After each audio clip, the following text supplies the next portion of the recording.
The given question is from the chapter limit and it was asked in JEE 2015.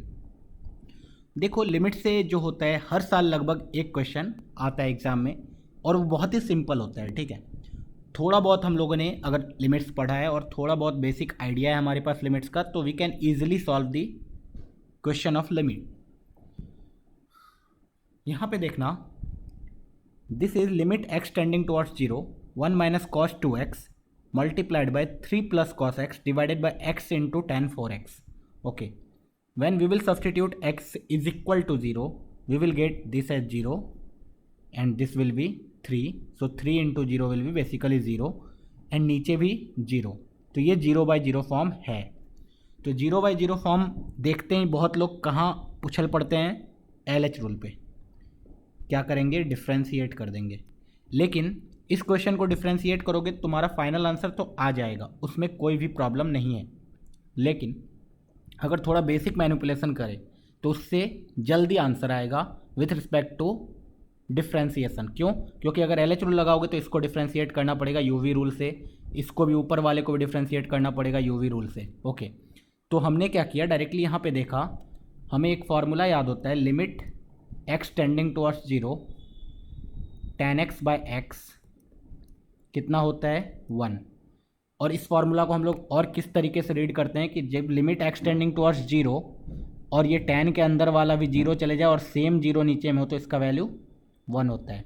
Similarly हमने एक और formula पढ़ा है कि limit x tending towards 0 1 minus cos x divided by x square का value कितना होता है 1/2।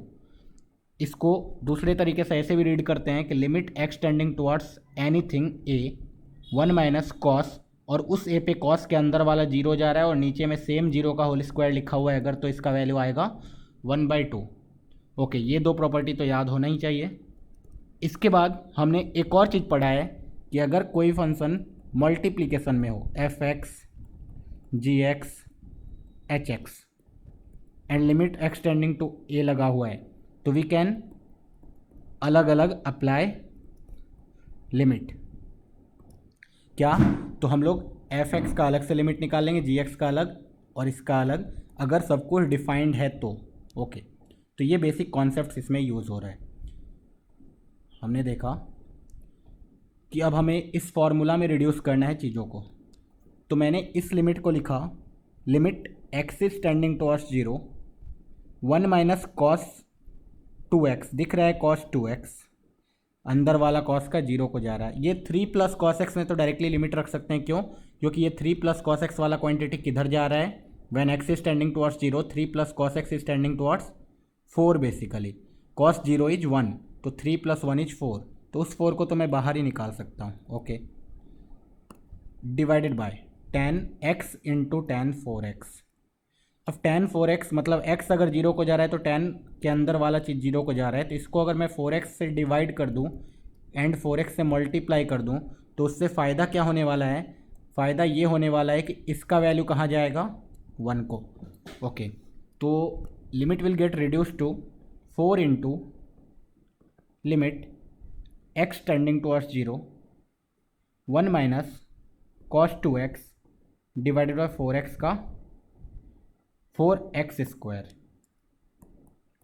ओके, अभी देखो हम लोग वो वाला लिमिट लगाने का अगर सोचे, limit x is tending towards 0 1 minus cos 0 अपन सेम 0 का square which is equal to 1/2।